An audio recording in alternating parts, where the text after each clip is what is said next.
Konrad Adenauer, Bundeskanzler. Author Selzer-McKenzie. Konrad Hermann Joseph Adenauer, German pronunciation, 5th of January, 1876 19th of April, 1967, was a German statesman. Although his political career spanned 60 years, beginning as early as 1906, he is most noted for his role as the first Chancellor of West Germany from 1949–1963 and Chairman of the Christian Democratic Union from 1950 to 1966. He was the oldest Chancellor ever to serve Germany, leaving at the age of 87.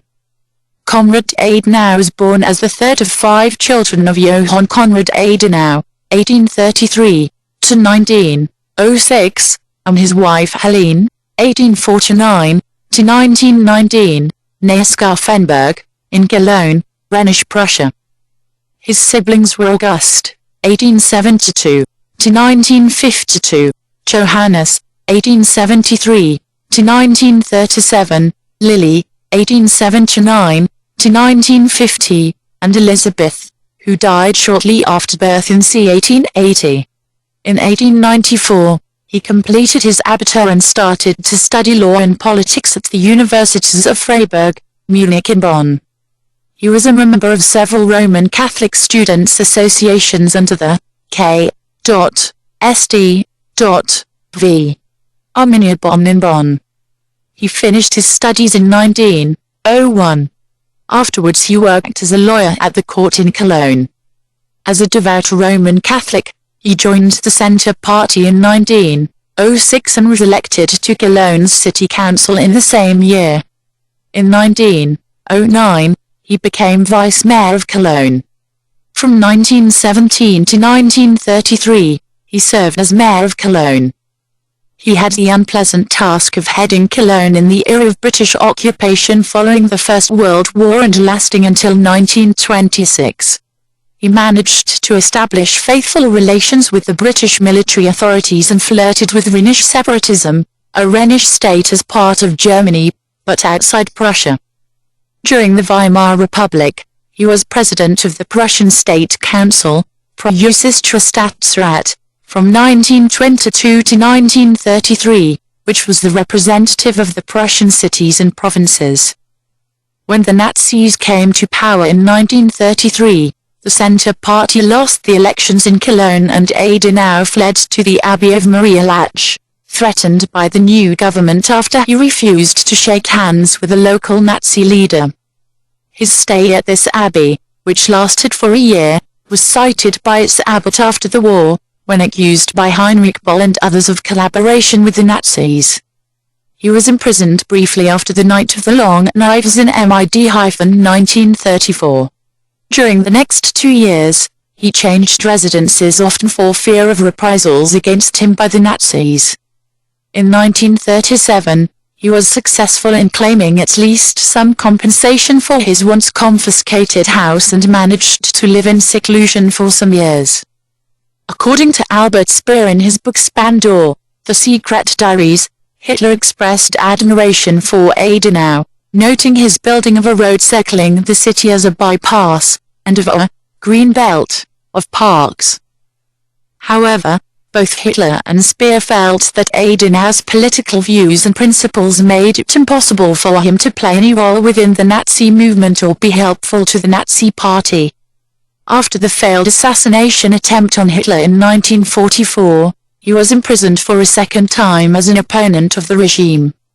The Gestapo could not prove he played an active role in the plot and he was released some weeks later. Shortly after the war ended, the Americans installed him again as Mayor of Cologne, but the British Director of Military Government in Germany, Gerald Templer, dismissed him for what he said was his alleged incompetence. After his dismissal as Mayor of Cologne, Adenauer devoted himself to building a new political party, the Christian Democratic Union, CDU, which he hoped would embrace both Protestants and Roman Catholics in a single party. In January 1946, Adenauer initiated a political meeting of the future CDU in the British zone in his role as doyen, the oldest man in attendance, or terse president, and was informally confirmed as its leader. Adenauer worked diligently at building up contacts and support in the CDU over the next years, and he sought with varying success to impose his particular ideology on the party. His was an ideology at odds with many in the CDU, who wished to unite socialism and Christianity. Adenauer preferred to stress the dignity of the individual, and he considered both communism and Nazism materialist worldviews that violated human dignity. Adenauer's leading role in the CDU of the British Zone won him a position at the Parliamentary Council of 1948, called into existence by the Western Allies to draft a constitution for the three Western zones of Germany. He was the chairman of this constitutional convention and vaulted from this position to being chosen as the first head of government once the new, basic law, had been promulgated in May 1949. In the German federal election, 1949 at age 73, (1 right), Adenauer became the first Chancellor of the Federal Republic of Germany, German, Bundeskanzler, after World War II. He held this position from 1949 to 1963, a period which spans most of the preliminary phase of the Cold War. During this period, the post-war division of Germany was consolidated with the establishment of two separate German states, the Federal Republic of Germany, West Germany, and the German Democratic Republic, East Germany. The first elections to the Bundestag of West Germany were held on 15th of August, 1949, with the Christian Democrats emerging as the strongest party. Theodor Heuss was elected first President of the Republic, and Adenauer was elected Chancellor on 16th of September, 1949. He also had the new, provisional, capital of the Federal Republic of Germany established at Bonn, which was only 15 kilometers away from his hometown, rather than at Frankfurt am Main.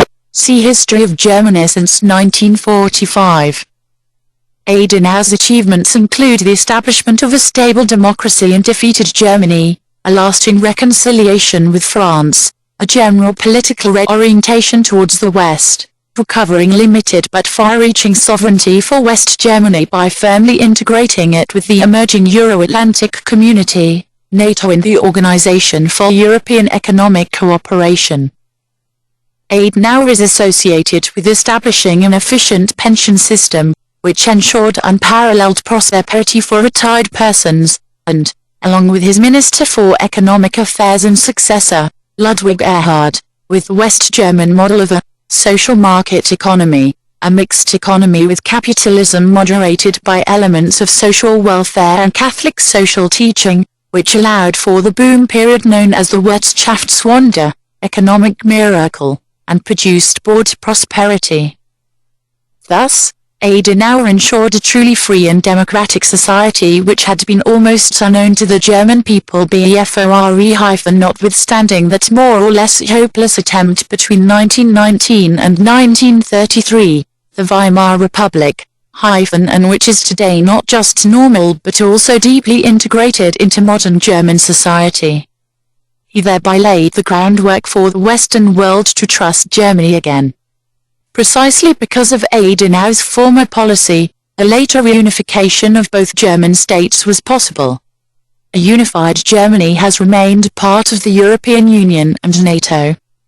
However, contemporary critics accused Adenauer of cementing the division of Germany, sacrificing reunification and the recovery of territories lost to Poland in the Soviet Union for the sake of speedy integration into the West. During the Cold War, he advocated West German rearmament and mandatory conscription as an answer to a similar development in East Germany. The 1952 Stalin Note offered to unify the two German states into a single, neutral, disarmed Germany to effect superpower disengagement from Central Europe. One opinion claims that Adenauer shared the Western Allies' suspicion about the genuineness of that offer and supported the Allies in their cautious replies. The other one claims he did so because proposed neutrality and rearmament bans spoiled his plans to annex territories seceded to Poland.